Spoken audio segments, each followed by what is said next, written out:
Welcome to Chapter 12, the nervous system senses. First thing to note, this video is only on the high yield information for Chapter 12. We will not be going over the entirety of the chapter. So you'll see some slides that I'll go through relatively quickly because they don't have high yield information on it.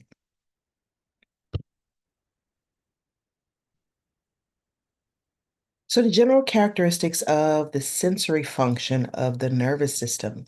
Senses help us to maintain homeostasis. Remember, homeostasis is basically balance within the body, within the different aspects of the body, chemical levels, temperature levels, hunger levels, etc.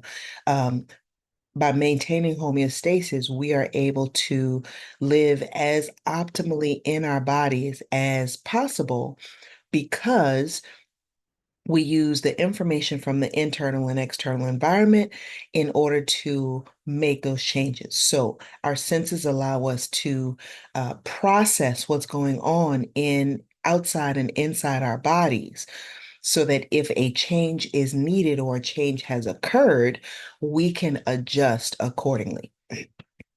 There are two types of senses. You have your general senses and your special senses. The special senses are those that we typically think of as senses. So, sight, hearing, smell, taste. These special receptors are confined to the head. So, all of your special senses are in your head, and those are the ones that we consider previously, prior to now, considered as your senses. Your general senses are other receptors that are distributed throughout your entire body. They're located on the skin, in various organs, in the joints, so throughout the body. And again, they give information about the internal environment, where your body is in space, what's going on your body's surface, on your body organs, um, to give you information about how your body should respond to any given situation. You have sensory receptors that collect information from the environment and relay it to the central nervous system by using sensory neurons. So your sensory receptors can either be individual cells that are receiving this information, or they can be part of a cell, a structure that is a part of a cell or a neuron that will receive particular information from its environment. The sensory receptors help to link the nervous system to those internal and external changes that occur in our bodies. So the pathway of the sensory information from sensory receptor to the central nervous system is as follows. And you've seen this before in the previous two chapters on the nervous system. We're just reiterating it with a special look at sensory function. So first you get a stimulus. There's some kind of change going on in the environment, external or internal environment. Let's say internally there's increased volume in your circulatory system. More water is being pulled into the circulatory system, causing the blood vessels to stretch. Externally, let's say that you get a cold breeze, a gust of cold air going across your skin. So those would be the stimuli for those particular sensory receptors. Once those receptors receive the information from about whatever it's looking for, that stimulus is then converted to a graded receptor potential. So make sure that you go back to the previous chapters to look up receptor potential, read graded potential so that you can know what it is. Because you may see it again. So the stimulus is converted to a graded receptor potential. This is called transduction. So that stimulus is converted basically to an electric stimulus, an electrical signal, I should say. And that conversion is called transduction. The receptor potentials can then trigger action potentials. So your action potentials are, remember, your action potentials are when the ions start to shift, moving either into the cell or outside of the cell so that it can send a signal from one place to another within a neuron. The receptor potential triggers that action potential along the sensory neuron so that now that information that was converted from that sensory stimulus to the electrical information, electrical impulse, that impulse can now be sent to sensory neurons through a process called transmission. That information is sent to the central nervous system, um, the brain and the spinal cord to be interpreted. So now you know that the three functions, main basic functions of, excuse me, the sensory pathway is transduction, converting the stimulus into electrical impulses or graded receptor potentials. You have transmission, where those electrical impulses are then sent along or conducted along those sensory neurons to the central nervous system. And then you have interpretation, where the brain and the spinal cord will basically take that information and then decide what it means, what change has occurred in the environment, so that you can then decide what to do about that change. Excuse me. Receptors, sensation, and perception. So, sensory receptors, these are things that receptors receive a specific stimulus. So, remember that each receptor is only looking for one thing. You will not have a stretch receptor looking for calcium levels. You will not have a heat receptor looking for blood glucose levels. Each receptor has one particular job, and it's only looking for that particular change in the environment. This will allow the body to interpret that sensory information with greater ease, because that one receptor is only going to receive one piece of information and send that along the pathway. There are 5 different types of sensory receptors in the body. These are the broader categories of sensory receptors that all the receptors will fall under. You have chemoreceptors, pain receptors, also known as nociceptors, thermoreceptors, mechanoreceptors, and photoreceptors. Your chemoreceptors. So chemical. Your chemoreceptors respond to changes in chemical concentrations. So these are various different chemicals throughout the body. So smell. You smell different molecules of things, whether it is molecules of food that is being prepared, of plant chemicals, or you can smell the roses. Um, Body odor, like molecules coming off of a body to smell somebody. All of those are different types of chemicals that your chemoreceptors are receiving information about.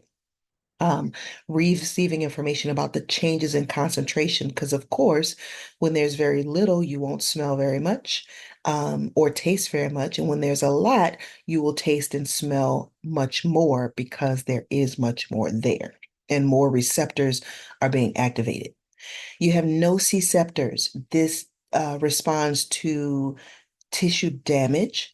It also responds to mechanical, electrical, and thermal energy. So all of those can cause pain, can cause damage to tissues. And once that damage occurs to the tissues, the pain receptors or nociceptors get involved, send signals to let you know that damage is being caused by one of those sources. Thermal receptors. Remember, thermal means temperature, like thermometer. Um, Thermoreceptors respond to changes in the environment. Mechanoreceptors. Mechanoreceptors respond to mechanical forces. So basically, these receptors, when it comes in contact with some type of mechanical force meaning it is physically being touched and manipulated. So in this particular case, the mechanoreceptors are distorted or the shape is changed by something. That can be light touch, deep touch, tension, blood pressure, so stretching. Any of those are physical movements of the cause physical movements of the receptor, and that allows it to change shape in some way, which will make it send a signal to the central nervous system to say something has changed, my shape has changed, this is what's happening. Then you have photoreceptors. Photoreceptors respond to light. These are the receptors that are in your eyes. So, chemoreceptors, changes in chemicals. Nociceptors, change in tissue. So, responding to tissue damage. These are your pain receptors. Thermal receptors are looking for changes in temperature. Mechanoreceptors looking for changes in the receptor due to some physical or mechanical force. And photoreceptors are responding to light. Sensory impulses. So, your sensory receptors can take form of the ends of neurons or cells near the extensions of the neurons. So, again, your sensory receptors can either be their own cell, their own structure, receiving this information, and then that structure, that cell will send information to the sensory neuron, or it can be a part of a sensory neuron that is modified to receive information. So either one of those can be a sensory receptor. The stimulation of the receptor will cause a change in the membrane potential at that area. That membrane potential change will cause a graded potential according to how much stimulus is there. So more stimulus, more receptor changes, the higher the change in the graded potential. If a receptor is part of a neuron, then the membrane potential may generate an action potential. If it's not part of a neuron, the receptor potential must be transferred to a neuron to trigger an action potential. So make sure that you refresh your memory on action potentials from previous chapters. But basically, it's saying is that if the end of a neuron is the receptor, then those changes in the environment might cause the action potential immediately. If it's not, then something else needs to happen. So that information that the cell gets will have to be transferred to the neuron, and then the neuron can create an action potential, but only after that first cell sends the information to the neuron. Peripheral nerves transmit impulses to the central nervous system where they are analyzed and interpreted by the brain. So again, the sensory receptor, well, the receptors are only collecting data from external, outside your body and inside your body. The sensory receptors are only transmitting that information from the receptor to the central nervous system. It's the job of the central nervous system, the spinal cord, and the brain to interpret that information so that then the brain can decide what to do. Sensation and perception. So sensation occurs when the action potentials make the brain aware of a sensory event. So let's say something brushes against your skin. Well, if it's very, very light, And depending on where it is in the body, it may not be strong enough to create an action potential. For example, on your back, you don't have nearly as many sensory receptors as you do on your fingers, which is why your fingers are much more sensitive to touch, than your back is. So if I were to take a feather and rub it down your back, you may not feel that because it's such little information being um, uh, given to your back and so few receptors on your back. Whereas that same amount of pressure, that same amount of touch, that same length of time on your fingers, you're much more likely to be aware of it because there's so many more sensory receptors on your fingers. So sensation occurs when action potentials make the brain aware of a sensory event, and that can be because there's more receptors receiving the information or that there's more information to be received, causing the action potential. Perception. Perception occurs when the brain starts to interpret those sensory impulses. So just because the impulse goes from the environment to the central nervous system doesn't necessarily mean that you will know what that information is. It is your brain's interpretation of that information that helps you perceive what is going on in that environment. So the example is realizing that pain is a result of stepping on a tack. You may be aware of the pain because that sensation has been sent from the body part to the central nervous system. But once your brain interprets the entirety of what's going on, the perception would be, oh my, I'm stepping on a tack. That is what's causing the pain.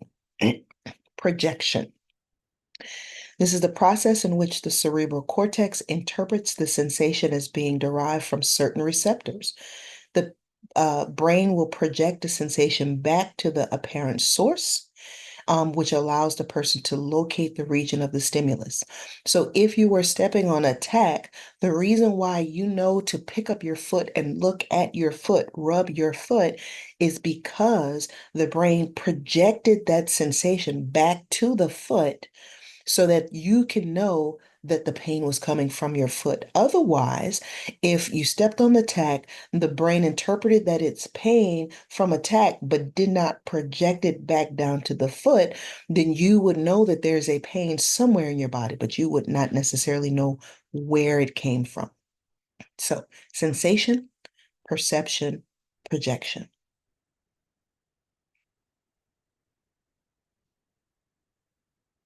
Sensory adaptation.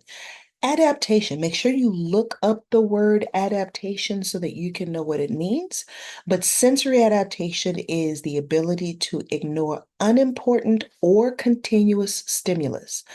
So, unimportant stimulus, something that is not necessarily, there's a change in your internal or external environment, but it's not big enough uh, for you to send that information to your brain to interpret it, and then something to happen about it.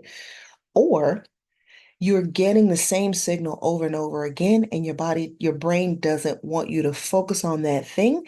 So, uh, so after a while, it stops paying attention to it.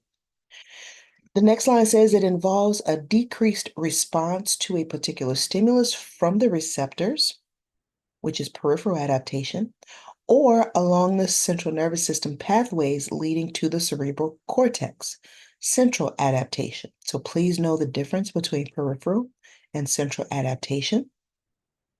When sensory adaptation occurs, sensory impulses become less frequent and they may cease. A stronger stimulus is then required to trigger an impulse from that same thing. This is best accomplished by thermoreceptors and olfactory receptors. All right, so here's an example. Um, You put on your shirt in the morning, and as soon as you put on your shirt, while you're putting on your shirt, you feel the shirt in your hands, you feel it going down your arm, you feel it around your head, and then you feel it going down your head to around your neck. You feel the bottom of the shirt moving down your chest, uh, and it'll end somewhere around your waist or hips. You can feel all of that while you are putting your shirt on. After a couple of seconds, you're still getting the impulse of the shirt is on my back, the shirt is on my shoulders, the shirt is around my neck. But because it's a continuous impulse, you no longer feel it or pay attention to it until, for example, someone tugs on your shirt. So if a little kid comes, grabs the back of your shirt and pulls on it, now you've gotten a stronger stimulus. That will help you to remember, oh, there's a shirt on, it's being tugged, let me turn around. General senses. So remember, you have general senses, you have special senses. The general senses are everything except uh, taste, smell, sight, and hearing. So general senses, senses with small, widespread sensory receptors associated with the skin, the muscles, the joints, and the viscera. Uh, you have three different groups of general senses. Ex, uh, Exteroceptive senses. Exteroceptive senses. Extero, think external, right? Outside of the body. So these are senses associated with body surfaces. So touch, pressure, temperature, pain. They are they're looking for information about the external environment. So changes in the external environment. These are exteroceptive senses. Interoceptive senses, also known as visceroceptive senses. Think internal, visceral means organs, obviously. So the interoceptive senses or visceroceptive senses are senses associated with changes in the viscera or in the blood, not the blood pressure. Well, yes, blood pressure is an example, but in the body organs. And then proprioceptive senses are the senses associated with changes in muscles, tendons, joints, and your body position. So proprioception has to do with the position of your body parts in space. So if, say, your head leans to the left, you know that it's leaning to the left because the muscles on the right side of your neck are being stretched. The muscles on the left side of your neck are being compressed. The blood vessels, the nerves, all of that is being stretched. The skin is being stretched. The joints between the vertebrae are being stretched on one side and compressed on the other side. And so all of those changes in your muscles, tendons, joints, and the body parts are being received by those proprioceptive senses. So three categories of general senses: exteroceptive, interoceptive, proprioceptive. Touch and pressure senses. Touch and pressure senses. So you have three types of mechanoreceptors that respond to touch and pressure. Remember, mechanoreceptors are receptors that are looking for these are receptors that are being changed in shape or position because of some change in the body, some physical change in the body. So you have three types of touch and pressure receptors. Two of them you've seen before. So you have free nerve endings. Free nerve endings. So this basically means that it is the end of the nerve itself that is the receptor. This is common in epithelial tissue. This is the simplest type of receptor. Think itching think itching and some other sensations on the skin, but itching would be an example of a free nerve ending. Remember, receptors can be either their own cell or the ends of nerves. So the free nerve ending is an actual end of a nerve. You have tactile corpuscles or Meissner's corpuscles. We learned about this, where we first introduced to this when we were in the chapter on integumentary system. These are abundant in the hairless portions of the skin and lips. The hairless portions of the skin and the lips, they detect fine touch and texture. And this helps you to distinguish between 2 points. So your lips, your skin, those hairless portions of the skin especially have can tell when there is light touch, when very little is touching the surface. And also, it's able to distinguish between 2 points. Basically, what that means is if you were to take something like a bobby pin or a hairpin and close your eyes, and someone were to take the two ends of the hairpin and put it on your fingertip, you would recognize it as two distinct points on the hairpin.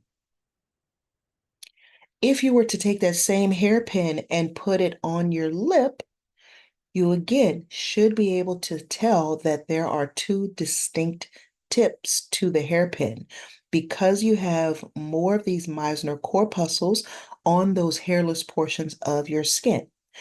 If you were to take that same hairpin and touch your back, you may not be able to interpret two distinct points.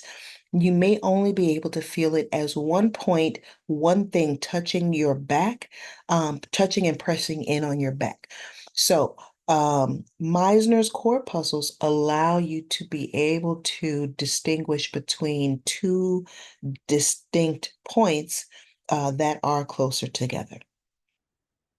You have the lamellated or Pacinian corpuscles. So again, we saw this one when we talked about the integumentary system. These are nerve endings that are encased in large ellipsoidal structures. They're very distinct to look at. Um, they're very distinct. When you see them, you know them. Pacinian corpuscles. Again, nerve endings that are encased in large ellipsoidal structures. They're common in the deeper subcutaneous tissues, tendons, and ligaments, and these detect heavy pressure and vibrations. So remember that the Meissner's corpuscles was located closer to the surface because they are detecting fine touch. So they need to be closer to the surface so that they can feel when there is something barely touching the skin. The lamellated corpuscles or Pacinian corpuscles are deeper in the skin so that it's not triggered by light touch. But if the pressure goes deeper, it will notice it. So, like someone grabbing around your arm or you sitting on a chair, those are um, deeper sensations. So, your Pacinian corpuscles will receive that information. So these are the locations. So you have your free nerve endings that are located close to the surface. These again are examples of these are touch. I'm sorry, itching. So the receptors that receive information about being irritated and cause you to itch are located close to the surface. You have your Meissner's corpuscles also close to the surface. So remember, these are like your light touch receptors that need to be closer to the surface to receive information about something barely touching the surface of the skin. Then you have your Pacinian corpuscles that are located deeper so that it's not affected by light touch. But if something were to press down, whether it's an arm grabbing the skin or you sitting on a chair, leaning back on a wall, this portion of the skin will be pressed down till you get to the Pacinian corpuscles, and that's how it's receiving information about deep touch. This is what it looks like. And like I said, this is a very distinct look. It looks exactly like this. So if you happen to see this on a test, hint, hint, you should know what this is. We will stop here for now. We'll continue the rest of it in the next video.